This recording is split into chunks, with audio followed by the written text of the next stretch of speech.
Okay, let's start with the new publisher. Buy your own fuel. Mahama orders all ministers and appointees. So it's on the front page of the publisher, in line with the directives coming through from Jubilee House on that. No bail. Agrada sent back to jail.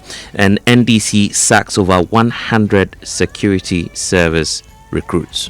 If you go to the Ghanaian Times, government secures $117 million for basic education reforms. This is according to Dr. Clement Abbas Apak, the Deputy Minister of Education. Businessman petitions Iyoko over alleged $100,000 fraud by 3 people.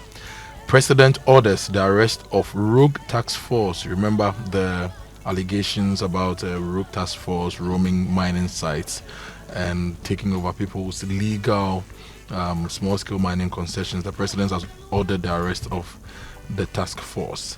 Now, there's a very interesting story that should be of concern to all of us. Safety of meat not guaranteed unless sourced from certified facilities. This according to experts. And there's a photo of one of these local abattoirs, and you know how they do their thing, right? Yeah. And you should ask yourself, how many certified facilities do you actually have in this country with food grade processing equipment? And where do you get your meat from? So this story is also in the Ghanaian Times. And if you go into the inner pages, there's an advertisement for companies to bid for contracts on roads for reshaping, grading, and upgrading of roads. You should go to page 15, page 16, and page 17. A lot of these roads here are roads in the Dunkwa area, the Bono area. Winneba is also here. Different regions, actually. So if you have a road problem, check if your road has been listed in the Ghanaian Times this morning. And we say good luck to you if you're also a contractor, on the lookout for some contracts as well. I also have the news center. The BoG boss has been speaking a lot. It's captured on the front page of the news center. CD gains reflects policy sync. That's according to the central bank governor.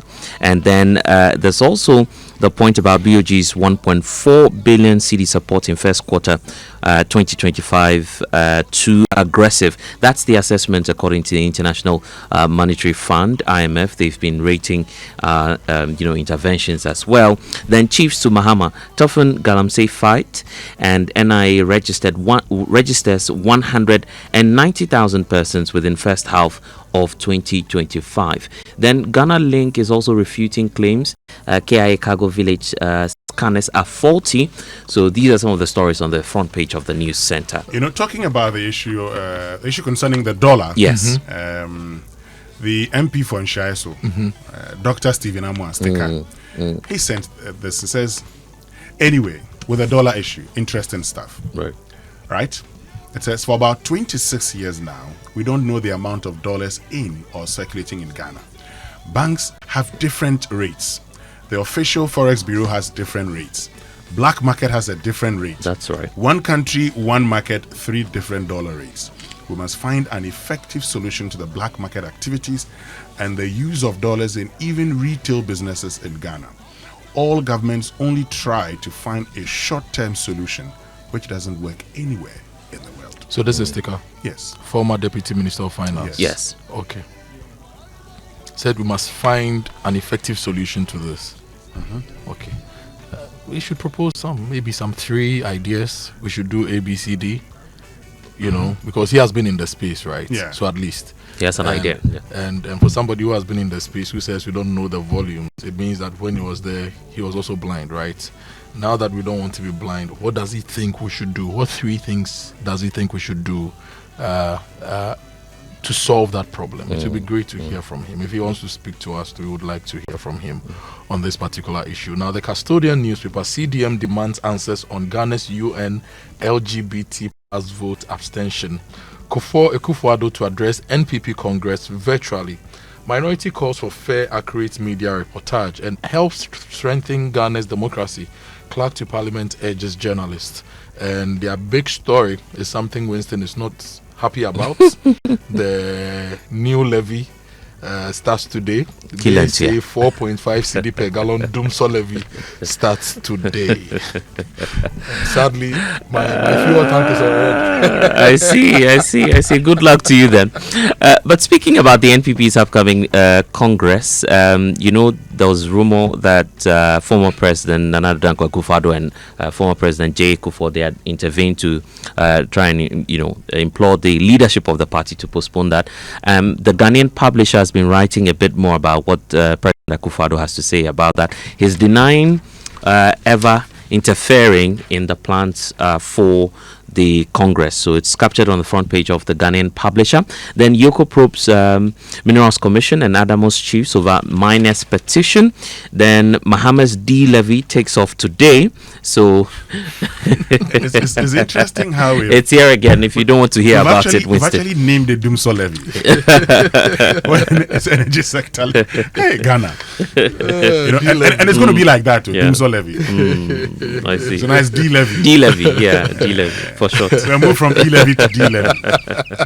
Ghana. It's a fuel levy, so it should rather be F levy.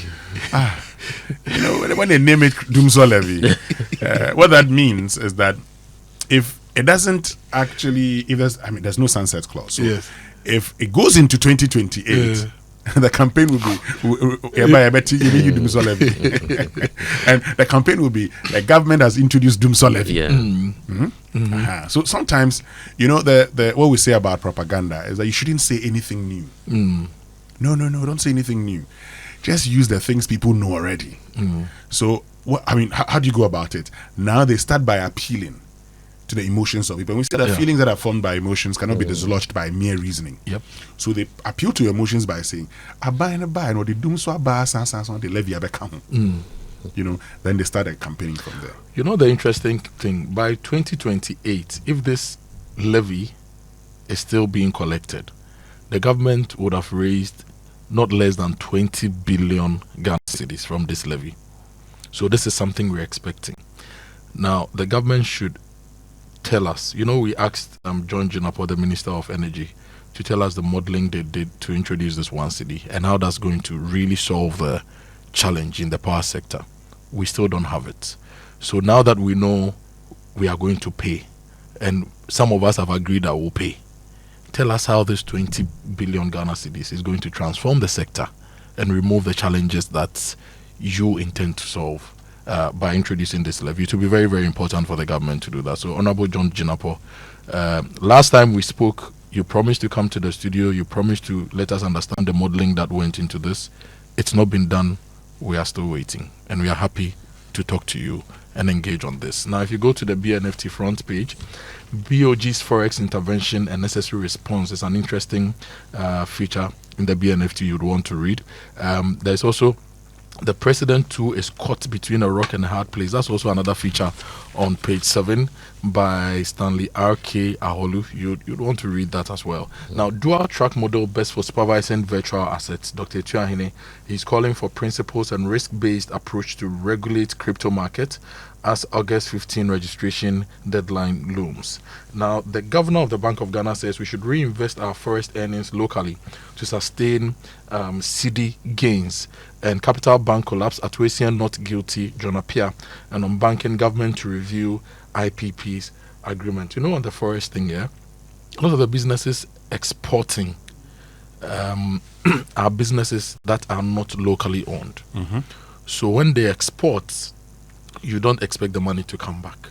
This is why it's important that the BoG met with bankers and financial institutions to see how now they can support local production. Because if you are supporting Winston and Sons and they are exporting, definitely the money will come back here. So let's also see how we can support local businesses to build their capacity to take charge of the export space. You see, I say this all the time. When Angela Merkel was coming to Ghana, she came with a team of German businesses, okay? And we were happy and said, oh, they are coming to invest in Ghana. The Germans are coming to invest in Ghana. Foreign direct investment, an indication that Ghana is the place to go. What we have forgotten was that they were only finding a way of taking a lot of money here and sending it back to Germany. I am not saying welcome these. But I'm also saying that you should also take advantage and go into other jurisdictions. Yeah. But how do you do that?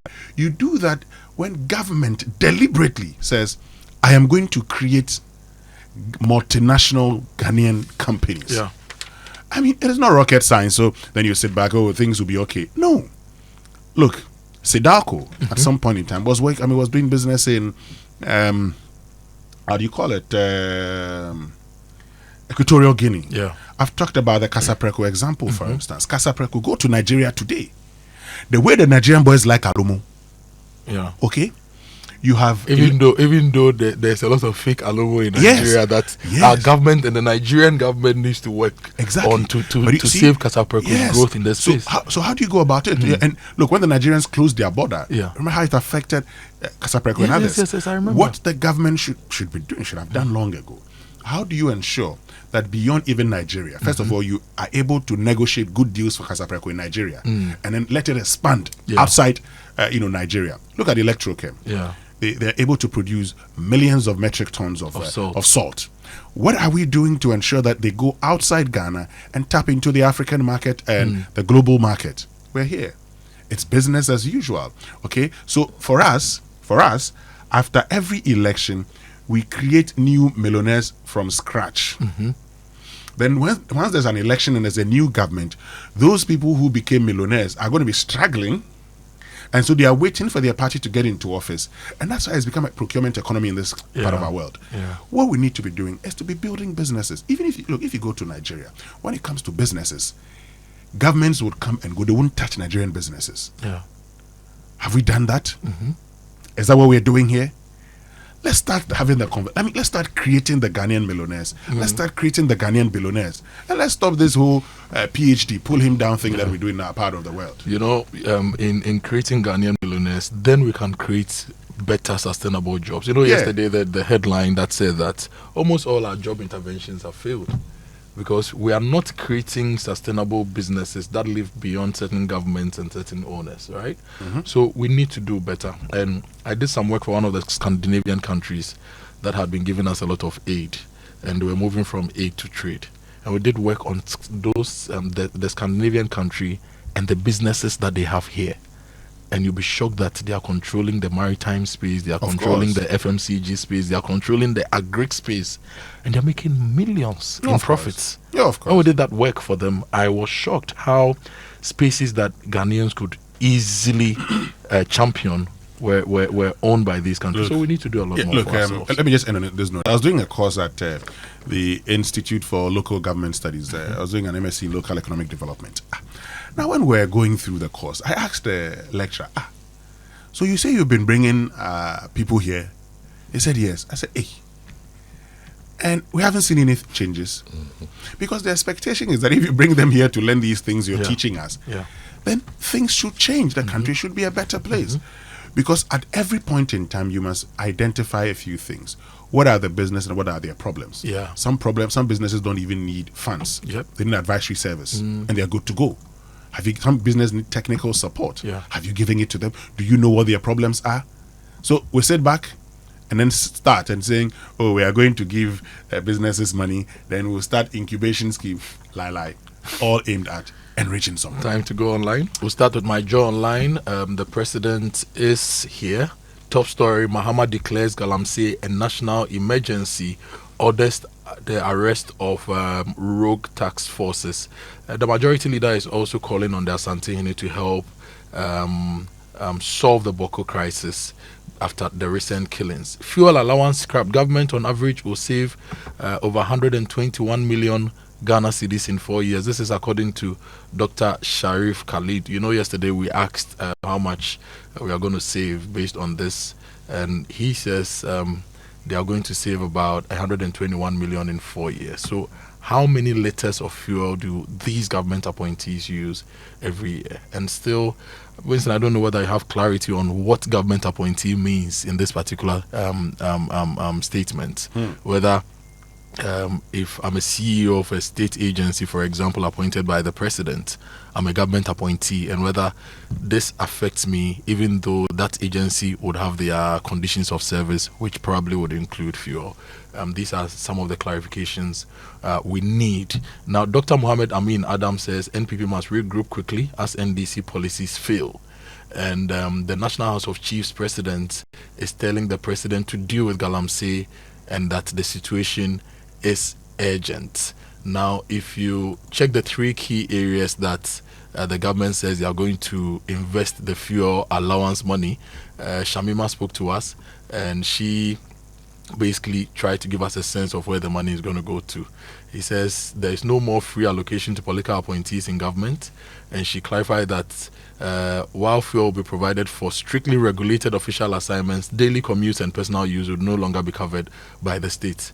And she added that detailed parameters and categories of approved assignments would be communicated to all appointees, similar to the existing code of conduct. And she gave a sense of where some of the money will go. Health sector, she says the money will go to the health sector, education sector, and local government, that is local assemblies. The majority leader is also appealing to the Asantino Otunfo to work on the Boko issue, and he says that we need to find a solution immediately. So those are stories from my job. Now I'm just curious. I'm happy that we're talking about this, but going into the health sector and all